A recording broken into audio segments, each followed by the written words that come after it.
আসসালামু আলাইকুম এভরিওয়ান, কেমন আছেন আপনারা সবাই? আশা করি সবাই ভালো আছেন। আমি আমার বিগত ভিডিওর মাধ্যমে আপনাদেরকে রাউটারের 4টা মোডের মধ্যে 3টা মোডের ব্যাপারে পরিচয় করেছি। পাশাপাশি কিভাবে হোস্ট নেম সেট করতে হয়, কিভাবে পাসওয়ার্ড সেট করতে হয় সেই বিষয়ে আপনাদেরকে পারফেক্ট নলেজ দেওয়ার চেষ্টা করেছি। আজকের এই ভিডিওর মাধ্যমে আমার রাউটারের যে আরেকটা মোড রয়েছে সেটার ব্যাপারে নলেজ গেইন করবো। পাশাপাশি আরো কিছু কি কমান্ড রয়েছে যেগুলোর মাধ্যমে আমরা রাউটার সচরাচর যেভাবে ইউজ করে থাকি সেটাকে সুন্দরভাবে ইউজ করতে পারবো। চলুন, আমার ভিডিওটা আমি শুরু করছি। আশা করি আপনারা আমার স্ক্রিন এখন দেখতে পাচ্ছেন। এখানে বিগত ভিডিওর মধ্যে আমি কি করেছিলাম, একটা রাউটার নিয়েছি, একটা পিসি নিয়েছি এবং পিসির সাথে রাউটারের মধ্যে কনসোল কেবলের মাধ্যমে কানেক্টিভিটি ক্রিয়েট করেছি। এখন আমি যেহেতু রাউটারের মধ্যে কোনো কনফিগারেশন করব, তাহলে আমি কোথায় যাবো? আমার পিসিটার মধ্যে যাবো। পিসিকে ডাবল ক্লিক করলাম। ডাবল ক্লিকের মধ্যে এখানে অনেক ধরনের সফটওয়্যার রয়েছে এই ডেস্কটপ এরিয়ার মধ্যে। তো আমি এই ডেস্কটপ এরিয়ার ডিফারেন্ট ডিফারেন্ট সফটওয়্যারের মধ্যে শুধুমাত্র টার্মিনাল কি যে সফটওয়্যারটা আছে সেটাতে যাব। সেখানে একটা ওকে বাটন আছে। আমি আমার রেকর্ডটা একটু নিচে নামাচ্ছি, আমার ভিডিওটা একটু নিচে নামাচ্ছি। এখানে ওকে বাটন একটা আছে, সেটা ক্লিক করবো। দেন আফটার দ্যাট আমি কি করতে পারবো? রাউটারে কনফিগারেশন এরিয়াতে প্রবেশ করতে পারবো। এখন বর্তমানে আমি রাউটার কনফিগারেশন এরিয়াতে রয়েছে। সে বলো press enter to get start. আমি স্টার্ট করার জন্য আমি কি প্রোভাইড করবো? এন্টার প্রোভাইড করবো। যেহেতু আমি বিগত ভিডিওতে আপনাদেরকে কিভাবে হোস্ট নেম সেট করতে হবে সেটা দেখিয়েছিলাম। তো এখানের মধ্যে বাই ডিফল্ট কি রয়েছে? বাই ডিফল্ট আরিফুল ইসলাম যেটা হোস্ট নেম আছে সেটা প্রোভাইড হয়ে গেছে। তো এখন রাইট নাও আমি কোন মোডে আছি সেটা যদি একটু বুঝতে হয়, আমি যেহেতু এই গ্রেটার দেন চিহ্ন দেখতেছি, তার মানে হচ্ছে আমি এখন ইউজার মোডে রয়েছে। এখন ইউজার মোড থেকে প্রিভিলেজ মোডে যদি আমাকে প্রবেশ করতে হয়, তাহলে আমাকে কি প্রোভাইড করতে হবে? অ্যানাবল কমান্ডটাকে ইউজ করতে হবে। অ্যানাবল কমান্ডটাকে ইউজ করতে হবে। যেহেতু আমি অ্যানাবল কমান্ডটা ইউজ করলাম, সাথে তো আমাদের কি করতেছে, একটা কোয়েশ্চেন করতেছে, সেটা হচ্ছে পাসওয়ার্ড। যেহেতু লাস্ট ভিডিওতে আমরা পাসওয়ার্ড সেট করেছিলাম, তাই ওই পাসওয়ার্ডটা করেছিল সেটা হচ্ছে ইউজার মোড এবং প্রিভিলেজ মোডের মাঝখানে পাসওয়ার্ডটা কি ছিল? সেট ছিল। তো যেহেতু আমি ইউজার মোড থেকে কোথায় চলে যেতে যাচ্ছি, প্রিভিলেজ মোডে যাচ্ছি, তাহলে আমাকে কি অ্যাক্স করবে? পাসওয়ার্ড অ্যাক্স করবে। এই জন্য এখানে কি অ্যাক্স করছে? স্ক্রিনের মধ্যে পাসওয়ার্ড অ্যাক্স করছে রাউটারে। তো আমি 1 2 3 যেটা নর্মাল পাসওয়ার্ড দিয়েছিলাম সেটাকে চেক করতে পারবো।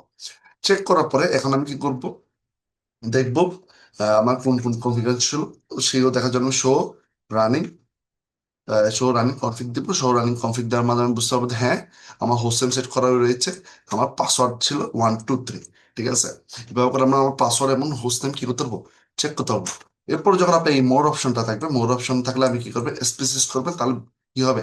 স্পিডলি সব কি হয়ে যাবে? লাইন স্কিপ হয়ে যাবে। ঠিক আছে, তো রাইট নাও আমি কনফিগারেশন মোডে রয়েছে। তো এখন আমি কি করব? আরো একটা পাসওয়ার্ড সেট করতে চাইলে সেট করতে পারবো। তার আগে যেহেতু আমি প্রিভিয়াস একটা পাসওয়ার্ড সেট করছি বা একটা হোস্টেল সেভ করছি, সেগুলোকে ডিলিট করতে হবে।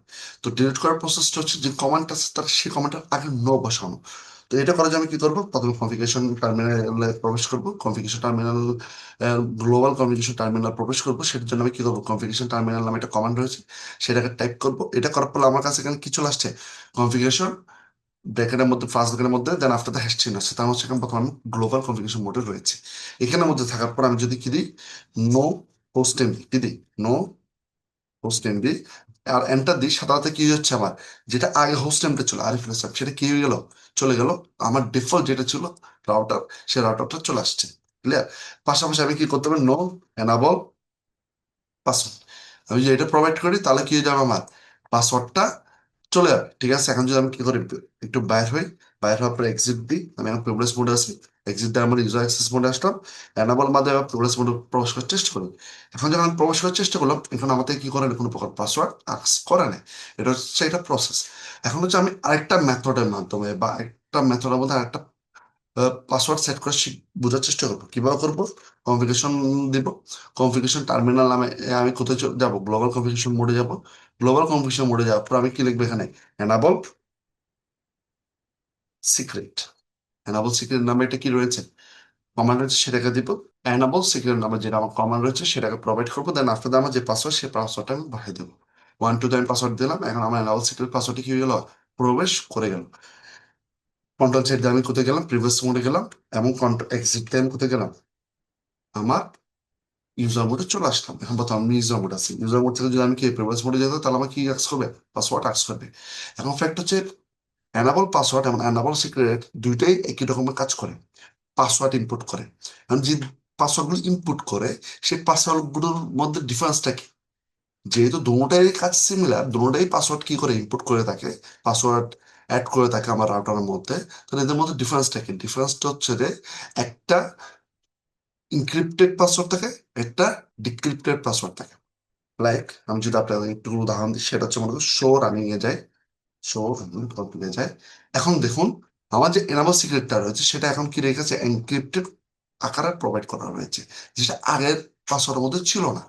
আমি যদি কি করি, এখানের মধ্যে কনফিগারেশন টার্মিনালের মধ্যে গিয়ে আমি যদি কি করি, এনাবল পাসওয়ার্ডটা আমার পাসওয়ার্ডটা আবার প্রোভাইড করি, এনাবল কন্ট্রোল জেড দিয়ে আমি যদি কি করি আবার চেক করি, তাহলে কি দেখবো, আমার এনাবল সিক্রেট দিয়ে আমি একটা পাসওয়ার্ড দিয়েছিলাম, সেটা হচ্ছে 123। এনাবল পাসওয়ার্ড দিয়ে আমি কিছু সিমিলার 123 পাসওয়ার্ড দিয়েছিলাম। যেহেতু আমি 123 দিয়েছিলাম এনাবল পাসওয়ার্ড ইউজ করে, দ্যাটস আমার আউটপুটে বা আমার রানিং কনফিগের মধ্যে বাই ডিফল্ট 123 কি করতেছে, শো করতেছে, যেটা একটা ছোটমাত্র কনফ্লিক্ট ক্রিয়েট করে। কিন্তু আমার এনাবল সিক্রেটে কি করতেছে, 123 যেটা কি ছিল, মেন পাসওয়ার্ডটা ছিল, সেই পাসওয়ার্ডটাকে কি করে ফেললো, ও একটা ইনক্রিপ্টেড পাসওয়ার্ডে কনভার্ট করে ফেলো। এটাই হচ্ছে এদের মাঝখানে কি ডিফারেন্স। আশা করি আপনাদেরকে আমি বুঝাতে পেরেছি। এখন আমার এই যে বর্তমানে অ্যানাবল অ্যানাবল পাসওয়ার্ড যেটা 123 আছে, সেটাকেও চাইলে আমি কি করতে হবে, ইনক্রিপ্টেড করতে পারবো। সেটা করার জন্য আমাকে কি করতে হবে, কনফিগারেশন মোডে যেতে হবে। যার পরে এখানে আমাদের লিখতে হবে সার্ভিস পাসওয়ার্ড ইনক্রিপশন। এটা লেখার মাধ্যমে আমি যদি কি করি, শো রানিং কনফিগার চেক করি, তাহলে কি হচ্ছে, আমার 123 যে কি ছিল, পাসওয়ার্ডটা ছিল, সেটা এনক্রিপ্টেড হয়ে গেছে। ঠিক আছে? তো আশা করি আপনারা এই দুইটা কমান্ড কিভাবে পাসওয়ার্ড সেট করতে হবে এটা বুঝতে পেরেছেন, এবং এদের মাঝখানে ডিফারেন্সটাও বুঝতে পেরেছেন। আশা করি আপনারা এই জিনিসটা প্র্যাকটিস করেন। ধন্যবাদ সবাইকে।